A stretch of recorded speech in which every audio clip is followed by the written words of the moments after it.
Hello, this video is about corporate governance. I'm your professor, Dr. Stephen Haggard. Let's start off with a definition of corporate governance. If we go back to Schleifer and Vishny, 1997, they defined corporate governance as the way in which suppliers of finance assure themselves of a return on their investment. Now, I happen to think that statement, assure themselves, is a little strong. How about increase the probability of getting a return on their investment? Because of course nothing is sure in this life. And how do they do that? Well, there's actually many different components that go into this corporate governance thing. So let's start with systems of law, which of course are going to vary by country, and contractual arrangements, which can vary within a country, markets, which are going to differ by country, and then of course human behavior. And we have of course differences in culture and religion across countries, but we also have some basic human nature that's the same entirely across the world. And so we'll get into how those things impact corporate governance. Now let's talk about a group of people who should be very concerned about corporate governance, and those are shareholders. Shareholders are the ones who get a residual claim at the firm, meaning they get money left over after everybody else is paid. And so these folks should be the most intent on trying to make sure that things go correctly at the company in order that they might get repaid. But we see something strange here, and that is that many shareholders don't pay any attention to corporate governance whatsoever. And that's because, as Burl and Means 1932 point out, the majority of shareholders in American corporations are small shareholders. For example, I own 10 shares of General Electric, and there are 10 billion shares outstanding, so I own 1/billionth of General Electric. Now you say you're a shareholder, you should be paying attention to General Electric, and the answer is I really don't. And the reason is, let's say that I was able to work very diligently and in some way make sure that General Electric avoided wasting $1 billion. Now that sounds great, but here's the problem. Since I only own 1/billionth of the firm, I would only reap $1 as a result of my efforts. So chances are I'm not even going to lift a finger for that. So what happens then is the only people who truly care about corporate governance among shareholders are people with sizable stakes. We call them block holders or large shareholders. And these people are going to pay attention because it's in their financial interest to do so. The marginal benefit of doing so exceeds the marginal cost. But this leads to something we call the free rider problem, which is where small shareholders like me are getting benefit from the efforts of these big shareholders, but we're not paying anything for that privilege. So that's called the free rider problem. Now, how are these large block holders actually disciplining management to avoid wasteful spending and the things that typically destroy value at a firm? Well, in the past, we might have seen them as being a threat of hostile takeover, because after all, if you can control 50% plus one of the firm, you can take it over and change the management. If you already hold 10 to 25% of the firm, then it's much easier for you to be the kind of person that could come in there and do the takeover. As a result, then managers are going to somewhat listen to you because of this threat of hostile takeover. As of late, we've seen these large shareholders kind of change tactics, and now they're doing what we call activist investing. And this is where they will build up a stake and then try to get a seat on the board of directors for the firm. And they'll try to influence the firm's activities in that way. And typically management anymore is willing to work with them. Of course, managers want to keep their jobs, but they want to do as little as possible to satisfy these people to avoid losing their jobs. And so they're going to try to toss them a board seat and make some adjustments and whatnot. Now, this activist investing, the question is, has it brought about, has it released value? And, the jury's still out on that as far as the empirics go, but the anecdotal evidence says that it does release value. I'll give you an example. Darden, the parent company of Olive Garden, was a target of an activist investor. And you can go to the Wall Street Journal and read all about how that entire situation played out. Okay, so these activist investors, they're trying to get a seat on the board. So let's talk about the board of directors. The board of directors is supposed to act on behalf of the shareholders. In fact, they're elected by the shareholders. And the reason that this is the case is that we, as shareholders, don't have the time to control the day-to-day operations of the firm. And so we delegate the running of the firm to the board of directors. The board of directors then is charged with hiring, compensating, and firing the managers. And they're actually finally the ones who control the day-to-day activities at the firm. Now, these directors are supposed to be representing the needs of the shareholders and the interests of the shareholders. But, as you can probably guess, since directors are human beings, then it's entirely likely that directors will act more in their own interest than in the interest of shareholders. For example, if a firm got an offer to merge with another firm, that targeted firm's board of directors might resist the takeover, not because it was bad for their shareholders, but because they would lose their cushy director positions. And so we see not only is there a principal-agent problem between the owners of the firms, the shareholders, and the managers, there's also a problem between the shareholders and the board of directors. In fact, anytime you see people working on behalf of someone else, if they're not the same person, then we're going to see that their interests may not always lie exactly in the same direction, and you're going to experience one of these agency problems. And so what are people saying that we should do with boards of directors to try to make them more accountable and to give better corporate governance? Well, one of the things that's been suggested is that we should have more independent board members. Let's talk about what that means. Let's talk about what a truly dependent board member is, or non-independent. And that would be an officer of the firm that also sits on the firm's board of directors. And in many firms, there are many officers of the firm that are actually sitting on the board. And the biggest situation, the worst situation about this would be having the dual CEO chairman roles.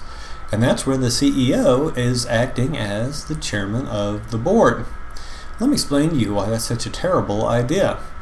The board of directors, as we mentioned, is responsible for hiring, compensating, and firing the management, in essence, the CEO.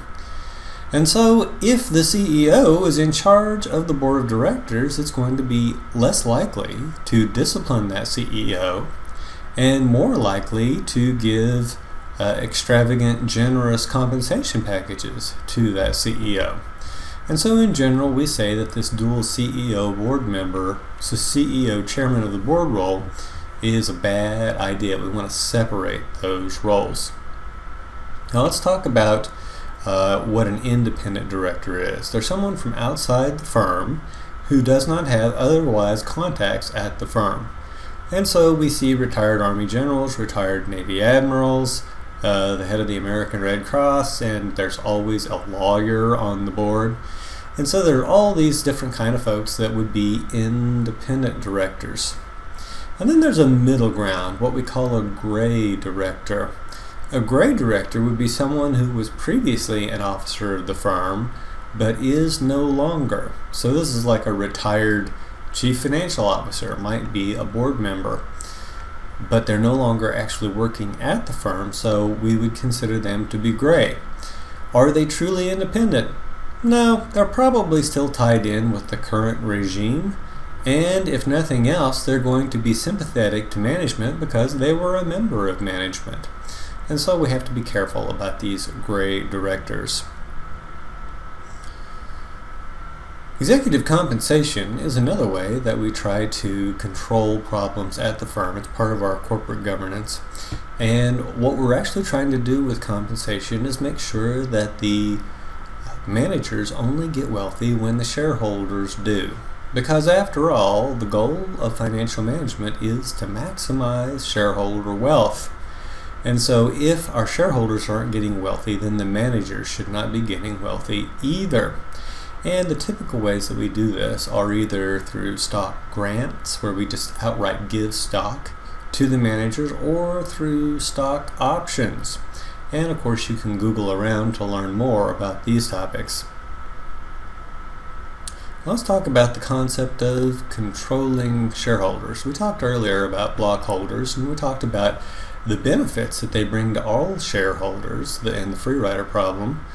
But we can also see that there can be problems between majority shareholders and minority shareholders.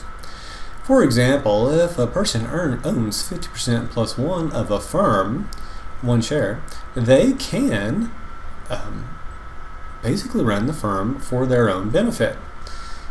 If doing the things that benefit them don't equally benefit the other shareholders in the firm, then we start to see this problem between these groups.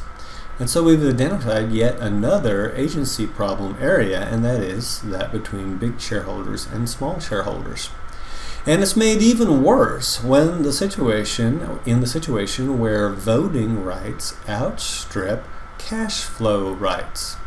Now typically every share has one vote and is entitled to the same cut of the firm's cash flows. However, we see some firms have what's called a dual class structure. And the classic example of this is Ford Motor Company. And they have a class of shares that has like 10 votes per share, but these can only be owned by members of the Ford family and charitable foundations that are funded by members of the Ford family. And as a result, what the Ford family can do is control what goes on at Ford, even though they don't have a majority of the shares in the firm and haven't for many decades. And so what we see is that the Ford family is able to exercise undue influence at Ford through this share class difference situation. And this is how we end up having a chairman of the board at Ford named Ford over 100 years after the founding of the firm, and long after the family sold the majority of the firm to other people. Okay, let's talk about differences across countries, because all of these things are happening within a legal framework. And the legal framework can vary drastically from one country to the next. For example, in the United States and Britain, we operate under what is called common law. Common law is a system where our jurisprudence is based on precedent, meaning prior jury and judge decisions. And so we have this big history of decisions, and that guides our thinking going forward. Now, this system at first sounds kind of bad, but it's very good for being able to adapt to new situations. And so if you've got the other system that we typically see, which is French civil law, or just civil law in general, it's more of a bright line system. And so basically there are these bright lines that are laid out in the legislation, and the only thing the judge decides is whether this thing was in violation of the bright line or not. And so that's, if you wrote a law that was centered 100 years ago, it would be difficult for courts to interpret that law now based on our current situation as you can with common law, because the bright line is so bright and there's no judgment in how to apply this to new situations. Anyway, long story short, what we see is in civil law countries, investors are not protected as well as in common law countries. And don't even get me started on countries with socialist law, because socialist law, of course, probably doesn't care too much about people who are trying to amass capital. And so now we're in a situation where you can be in a country and have a legal system that doesn't necessarily support you being able to get a return on your investment as an outside investor. And so what we see is in these countries that the markets adapt. For example, if you go to France, Germany, Italy, the companies there will be far more likely to have a major controlling shareholder. They'll be far more likely to be getting the majority of their financing from a bank, and they'll be far more likely to be a primarily family-owned firm. Because in a situation where the laws are not going to allow you to get a return on your investment if you're a stranger, then what you turn to is your ability to get a return on your loan, because this is your brother-in-law and you're going to see him at Thanksgiving dinner every year for the rest of your life. And so we see that people make adaptations for these poor legal systems, but they can't totally mitigate the negative outcomes. And we see, therefore, that ceteris paribus, a firm is more valuable if it is in the common law kind of system in the United States or Britain than it would be if it were under civil law in Germany, France, or some other European country. Okay, now you say, wait a minute, what if you're in one of these places that has the bad investor protections? Are you just out of luck? And the answer is not quite. Because what you can do is you could actually cross-list your shares in another country. Let's say that you are a firm that has grown up and is headquartered in Ecuador. Ecuador probably would not be high on my list of places that protect outside investors. First of all, they have French civil law as the basis for their law. And as a result, we're pretty sure they're not going to protect investors as well as the United States or Great Britain would. And so if I were in Ecuador and I were not planning on ripping off my investors, I would cross-list my stock in the United States. Now, by doing so, basically I am promising to play by the rules as set forth in American law and as monitored by the Securities and Exchange Commission. And by bonding myself, promising to abide by these laws, and also basically opening myself up to penalties if I don't, I am able to sell my securities for more, not just in the United States, but also in Ecuador, because now people trust this situation more. And as a result, the cost of capital will be lower for firms who expose themselves to the tighter regulation of the United States, Great Britain, or even, say, Hong Kong. And so don't give up if you're located in a country that has weak investor protections. You can always list your stock somewhere else and opt in to their system of protection for your investors.